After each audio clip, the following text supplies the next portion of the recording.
Did you know that, unfortunately, affairs are normal in our culture?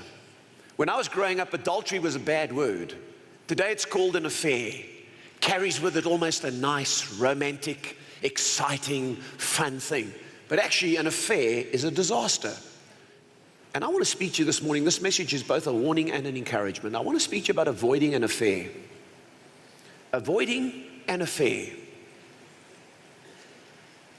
And if you're smug enough to think this couldn't happen to you, you're going to thank me because I'm vaccinating you.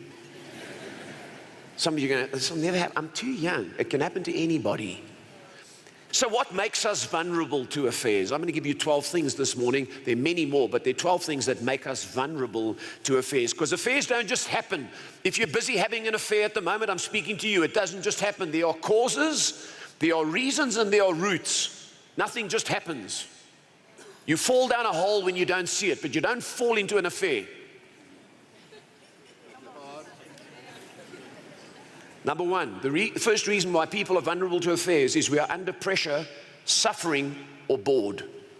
When you live under a lot of pressure, or you're suffering in a marriage, or in a situation, or you're bored, you are a candidate for an affair. Number two, our culture accepts and condones affairs. People have affairs for a wide range of reasons, but their decision to act on those desires is strongly affected by the opinions of the people around them.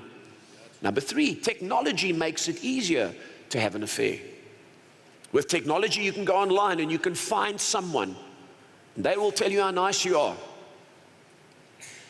The fourth reason why we're vulnerable to affairs is we lose sight of who we are. Many married people have lost sight of who they are, even young married couples. It's kids, it's house, it's nappies, it's school fees, it's cars, it's the lawn, it's the gardener, it's the maid, it's the pool. It's the school run, it's the birthday parties, and on it goes. And people make such sacrifices for their privacy, their sex lives, that eventually they become vulnerable because they've lost sight of who they are. And then along comes someone who says, "Oh, you're awesome," and they start to feel, "I feel alive." That feeling of alive precedes the feeling of death. Number five, the fifth thing that causes us to be vulnerable to affairs is our partner takes us for granted. When you're in a marriage and your partner takes you for granted, you become vulnerable to affairs.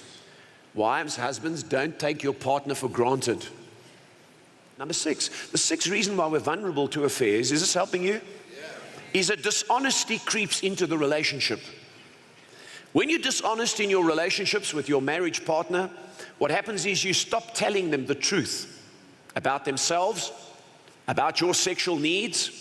You stop telling them when you're attracted to someone.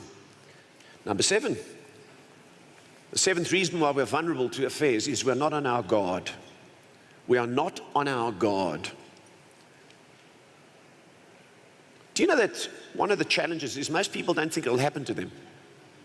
You're probably sitting here right now listening to this going, "Oh, if I'd known this was the message this morning, this will never happen to me. I pray in tongues." Remember me. Remember this message. Number eight, the eighth reason is the increase of women in the workplace. There's an increase of women in the workplace. As a result, there is more cross-pollination between male and female, a lot more intimacy around desks and boardrooms and private meetings. And so as a result of that, they say 60% of women in offices will have affairs in their marriages if they are not Christians, but the statistics shows that about 55% of them will have affairs if they're Christians. That's pretty scary. You see, what happens is when opportunity increases, danger comes. And the increase of women in the workplace creates this problem. Number nine, this is an important one to pay attention to. The reason why we become vulnerable is unchecked intimacy develops between people. Unchecked intimacy. Intimacy is when you get close to someone. The word intimacy stands for into me see. Number 10. The 10th reason we're vulnerable is a deception occurs that blinds us to the real consequences. A deception comes in and it blinds us to the consequences. We must magnify the consequences. Most of us minimize the consequences. And number 11, our own marriage is not growing.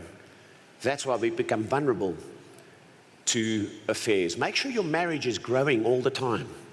Anything healthy grows. The 12th reason why we're vulnerable to affairs Is this helping you today? Is most people never think it can happen to them. Having an affair is a highly probable event, even for a Christian.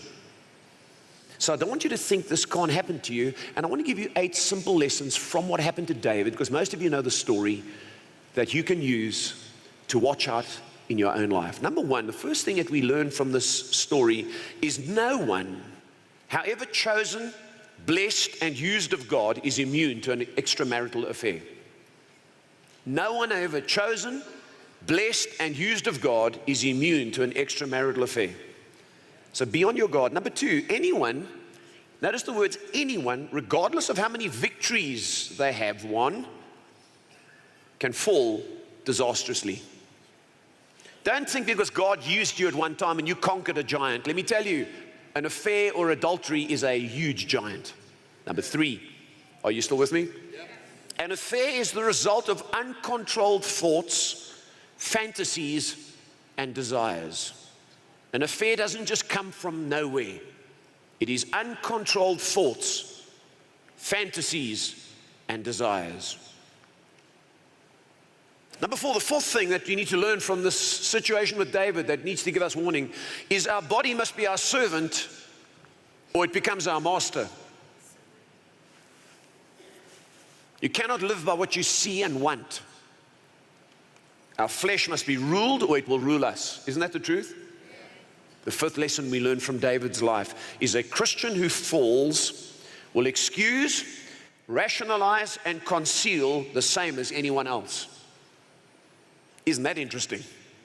So even Christians, when they fall into an affair, they will excuse, rationalize, and hide it and conceal it just the same as everyone else. Number 6, an affair might be enjoyable, but it can never be successfully covered. In the end, it always comes out. Number 7, the 7th thing we can learn from David's life is one moment of passion can spark years of family pain. But number 8 is helpful today. If you failed and you find yourself in this position, the story of David tells us one thing: failure is neither fatal nor final. Failure is neither fatal nor final.